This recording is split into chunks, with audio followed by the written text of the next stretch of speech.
ओम कल्याण मार्ग का पथिक भाग संख्या 39। धर्मघट का निर्माता कौन था? ये ठीक है कि धर्मघट रखवाने का प्रचार लाहौर में पहले पहल स्वामी रमताराम जी ने कराया, किंतु उक्त स्वामी जी इस विचित्र विचार के निर्माता न थे। यह ख्याल पहले श्री देवराज जी के काल्पनिक मस्तिष्क से निकला था।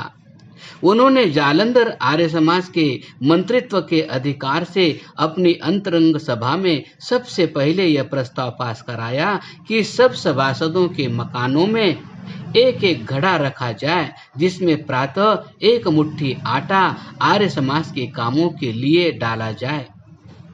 इसका नाम देवराज जी ने ही अपनी विचित्र भाषा में चाटी सिस्टम रखा, क्योंकि आटा रखने के बड़े मुंह वाले घड़े को जालंधर में चाटी कहते हैं। देवराज जी की कल्पना शक्ति की यहीं तक समाप्ति न थी। उन्होंने चाटी सिस्टम के साथ रद्दी फंड भी खोल दिया। इसका मतलब यह था कि सभासदों के घरों में महीने के अंदर जितनी रद्दी इकट्ठी हो वह सब आर्य समाज का चपरासी उठा कर ले जावे और उसे बेचकर एक धन जमा कर लिया जाए। जहां तक मुझे याद है, इसी रद्दी फंड की आमदनी से जालंधर आर्य समाज के पुस्तकालय के लिए पुस्तकें तथा समाचार पत्र मंगाए जाते थे। जालंधर आर्य समाज में उस समय बड़े बल तथा उत्साह से कार्यारंभ हो गया था। जहां मंगलवार को गृह उपासना हुआ करती थी, वहां प्रत्येक बुधवार को सायंकाल एक वाग्वर्धिनी सभा भी हुआ करती थी। इस सभा में केवल युवक ही नहीं बोला करते थे, प्रत्युत अधेड़ से लेकर बूढ़ों तक व्याख्यान दिया करते थे। विजयादशमी से एक सप्ताह पश्चात मैं लाहौर चला गया। वकालत की परीक्षा फिर से देनी थी, क्योंकि यह मेरे लिए अंतिम ही अवसर था। इसके पश्चात बिना बीए पास किए कोई भी वकालत की परीक्षा नहीं दे सकता था। मैंने अपने गत वर्ष के ही कुछ साथियों के साथ डेरा किया। जिस बड़े द्वार के अंदर से अनारकली का बड़ा आर्य समाज मंदिर दिखाई देता है, उसके बाईं ओर के मकान में मैं अन्य विद्यार्थियों के साथ ठहरा।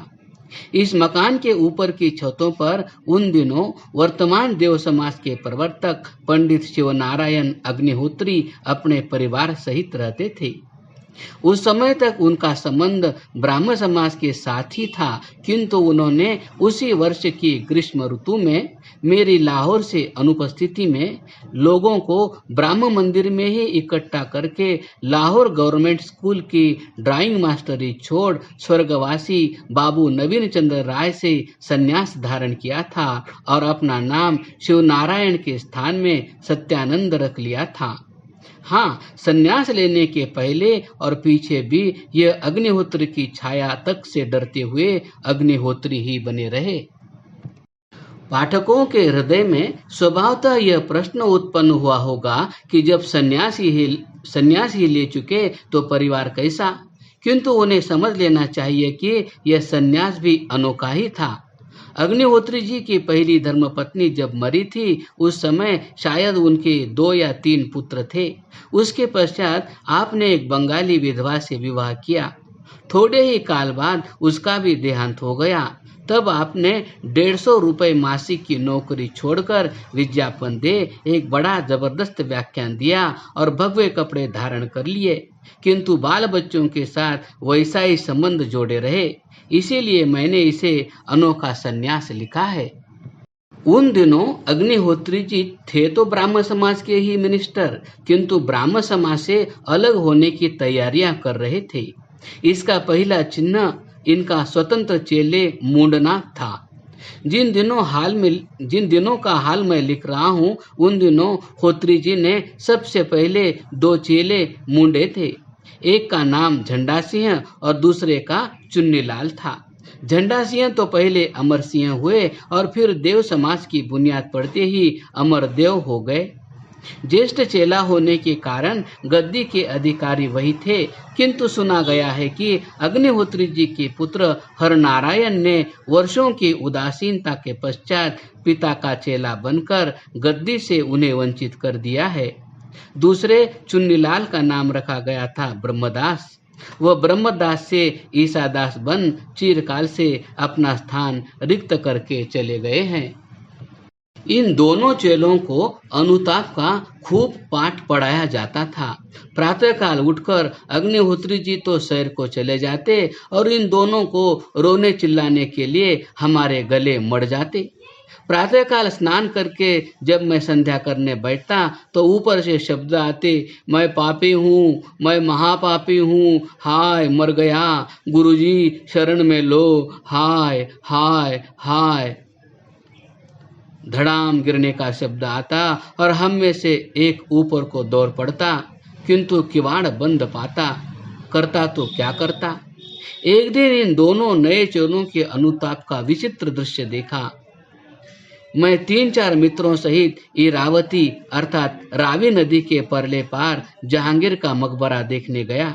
मकबरा देखकर हम सब शाहदरा ग्राम में चले गए। आगे बाजार में तिरमुहानी पर लोगों का जमघट दिखाई दिया। समीप जाकर देखा तो 2 मनुष्य भूमि पर लोटपोट हो रहे हैं। मैंने समझा कि कोई दंगा हो रहा है, किंतु लोगों को हंसते ठट्टा करते देखकर कुछ अधिक सावधानता से दृष्टि डाली तो पता लगा कि हमारे पड़ोसी झंडा सिंह और चुन्नीलाल ने माया रच रखी है। एक व्याकुल होकर दूसरे के पैर पकड़कर चिल्लाता है, भाई जी मैं बड़ा पापी। दूसरा अपना पैर छुड़ा पहले के चरण घसीट कर चिल्लाता है, नहीं भाई जी मैं बड़ा पापी। मैं ऐसा नहीं समझता कि वे जानबूझकर कोई ढोंग रच रहे होंगे। उन्हें यही बतलाया गया था कि इस प्रकार गलियों में पाप को प्रख्यात करके प्रायश्चित्त से वे निष्पाप हो जाएंगे। इन्हीं दिनों उद्धम राम कवाड़िए की भतीजी कुमारी देवकी जी सन्यासी सत्यानंद जी के यहाँ उनसे पढ़ने आती थी और बहुधा भोजन बनाने का भी काम करती और वहीं रह भी जाती थी। ऐसे दिनों में गरीब झंडा सिंह और चुन्नीलाल तो 4 बजे ब्राह्म मुहूर्त में उठकर गलियों में अनुताप का राग आलापने के लिए चले जाते और अग्निहोत्री जी परिवार सहित 6-7 बजे तक निद्रा का आनंद लेते रहते थे। एक दिन जब अग्निहोत्री जी गुजरांवाला गए हुए थे, मैंने उनके हरनारायण से छोटे लड़की की विचित्र शोचनीय अवस्था देखी। मैं सीढ़ी के पास वाले कमरे में दोपहर को पढ़ रहा था कि ऊपर का दरवाजा जोर से बंद हो गया। कांति नारायण ने उसको खड़खड़ाना और ऊपर वालों को गंदी गाली देना आरंभ किया। जब वहां कुछ पेश न गई तो सड़क पर खड़ा होकर ईंटें फेंकने लगा। जब बाहर के द्वार भी बंद हो गए तो झपट कर ऊपर को चला। मेरा उन दिनों अग्निहोत्री जी से मिलने का संबंध था। मैंने सीढ़ी में जाकर बच्चे को दिलासा देकर चुप कराना चाहा, किंतु वह बालक क्या था, आफत था। मुझसे छूटकर ऐसी खराब गालियां देने लगा कि मुझे कान बंद करके लौटना पड़ा। तब दूसरी ओर से मैंने झंडा सिंह को कहा कि आप हम सब पर दया करें और अपने गुरुपुत्र को अंदर लेकर स्वयं उसकी अमृतमयी वाणी का पान करें। उन्होंने कृपा कर किवाड़ खोल कांति को अंदर कर लिया। उन्हीं दिनों अग्निहोत्री जी ने जात पात और उसकी खौफनाक बुराइयां शीर्षक से एक व्याख्यान दिया था, जिसे मैंने बहुत पसंद किया था। किंतु उसी समय वक्ताओं के गुह्य रहस्य भी मुझे ज्ञात हुए, जिनका अनुकरण मैं कभी नहीं कर सकता। जो व्याख्यान अग्निहोत्र जी ने दिया उसका बहुत सा भाग उन्होंने मेरे सामने अपने धर्म जीवन अखबार के लिए लिखाया था। उस समय मुझे ज्ञात हुआ कि बड़े वक्ता सारी वक्तृता पहले लिख लेते हैं और कंठस्थ करने का भी प्रयत्न करते हैं, किंतु यदि कुछ और का और बोल जाए तो भी छपता वही है जो उन्होंने विचार कर लिखा हो। कुछ भी हो, मैं उस समय तक अग्निहोत्री जी को एक देशभक्त तथा धार्मिक आदमी समझता था। किंतु उनके तीसरे विवाह से उनके प्रति जो सम्मान का भाव था वो मेरे दिल से जाता रहा।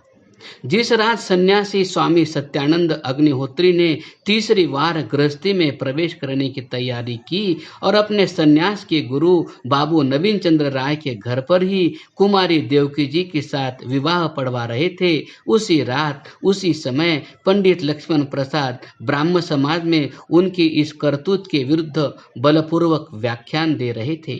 उस व्याख्यान में मैं नहीं गया था और इसीलिए मैंने एक दूसरा दृश्य देखा। रात के शायद 11 बजे थे।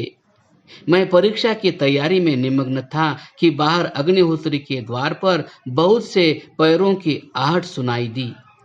बाहर देखा तो अग्निहोत्री जी रेशमी भगवी पोशाक धारण किए श्रीमती देवकी जी को दुल्हन की पोशाक पहनाए साथ लेकर ऊपर चढ़ रहे हैं और उनके सुपुत्र हरनारायण जी लालटेन ऊंची किए और एक हाथ पतलून की जेब में डाले कह रहे हैं, I am glad to see it, what is it? अर्थात मैं इसे देखकर बहुत प्रसन्न हुआ हूँ, यह क्या है? तब ऊंचे स्वर से पढ़ने लगे, सत्यानाशी हाय हाय, चेली ब्याही हाय हाय। इतना पढ़कर हर नारायण रुक गए और अग्निहोत्री जी ऊपर आए। एक विज्ञापन कोई लगा गया था। अग्निहोत्री जी ने दृष्टि डाली और अपने बनावटी गंभीर स्वर में कहा, इसे उतार लाओ, हमारी जिंदगी में यह भी एक यादगार रहेगी। दूसरे दिन सवेरे से ही धूम मच गई। जिस दरवाजे पर जाओ दोनों ओर वही पोस्टर लगा हुआ है। प्रत्येक बाजार गली कूचे में वही इश्तिहार, सत्यानाशी हाय हाय, कहाँ वह 40 हाय हाय, कहाँ यह 16 हाय हाय, चेली ब्याही हाय हाय, कच्चा योगी हाय हाय, पक्का भोगी हाय हाय इत्यादि। मैंने इस विज्ञापन को बहुत ही बुरा समझा और इसलिए मुझे यह सुनकर बड़ा कष्ट हुआ कि लोग इस विज्ञापन का मुद्रण कुछ आर्य समाजियों की ओर से समझ रहे हैं। मुझे यह विश्वास नहीं होता था कि इस वर्ष इस कर्म के लिए अग्निहोत्री जी के साथ मतभेद रखते हुए भी आर्य सामाजिक पुरुष ऐसी असभ्यता के भागी बनेंगे। मैंने यह दोष आर्य समाज के गले मरना जनापवाद मात्र ही समझा और श्री लाला साईदास जी के पास पहुंचकर उनसे प्रार्थना की कि इस अपवाद का खंडन करें। लाला साईदास जी ने उत्तर दिया कि जब राय मूलराज M.A. ने अपनी पहली धर्मपत्नी के देहांत के पश्चात दूसरा विवाह किया था तो अग्निहोत्री जी ने अपने पाक्षिक समाचार पत्र बिरादर-ए-हिंद में उनके विवाह का सियापा छापा था, जिसकी टेक थी M.A. B.A. हाय हाय। लाला जी ने कहा कि राय मूलराज केवल इतना ही दोष था कि उन्होंने 11 वर्ष की कुमारी से इसलिए शीघ्र विवाह कर लिया कि उसे सुशिक्षिता बना सके। यदि राय मूलराज के मित्रों में से किसी ने बदला लेने के लिए अग्निहोत्री का सियापा मुद्रित करा दिया तो हम क्या कर सकते हैं? लाला जी के इस कथन से मेरी तसल्ली तो न हुई, किंतु मैं चुप होकर लौट आया। मैं समझता हूँ कि यह पहला ही अवसर था जबकि अग्निहोत्री जी के अंदर आर्य समाज के प्रति द्वेषाग्नि अधिक भड़क उठी। यह सच है कि श्री स्वामी दयानंद जी से 2 बार, एक बार सामवेद में कहानियों का दावा करके न निकाल सकने पर और दूसरी बार भाई दित्त सिंह का प्रश्न न समझकर श्री स्वामी जी को ताना देने पर झाड़े खाने के कारण पंडित शिवनारायण के मन में आर्य समाज कांटा सा खटक रहा था। और यह भी ठीक है कि गेरुए वस्त्र पहनकर ऋषि दयानंद के बंधेज कपट का बांध श्री स्वामी सत्यानंद के अंदर अभिमान और दुराग्रह की मात्रा बढ़ चुकी थी। किंतु अनुमान यह होता है कि अन्य धर्म समाजों की अपेक्षा आर्य समाज से अधिक शत्रुता की प्रेरक यही घटना हुई और शायद इसी घटना का परिणाम था कि स्वामी सत्यानंद अग्निहोत्री ने ब्राह्म समाज मंदिर में वह विष से भरा हुआ व्याख्यान दिया जिसने सब गुप्तचरों के लश्कर से बढ़कर आर्य समाज को हानि पहुंचाई।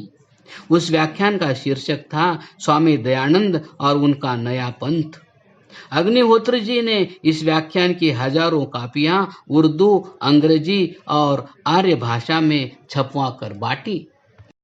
एक समय आया था जब परम गुरु को जवाब देकर केवल देव गुरु की पूजा ही शेष रह गई थी। उस समय अग्निहोत्री जी ने आर्य समाज के विरुद्ध मुद्रित किए सारे साहित्य को जला देने की घोषणा की थी, किंतु इस मनुष्य पूजा भंजक समाज पर फिर भी अग्निहोत्री जी की क्रूर दृष्टि बनी ही रही और भारतवर्ष में आए संवत 1964 अर्थात सन 1907 के भौचाल में अग्निहोत्री जी के चेलों से बढ़कर और किसी गुप्तचर ने काम भी नहीं किया। क्रमशः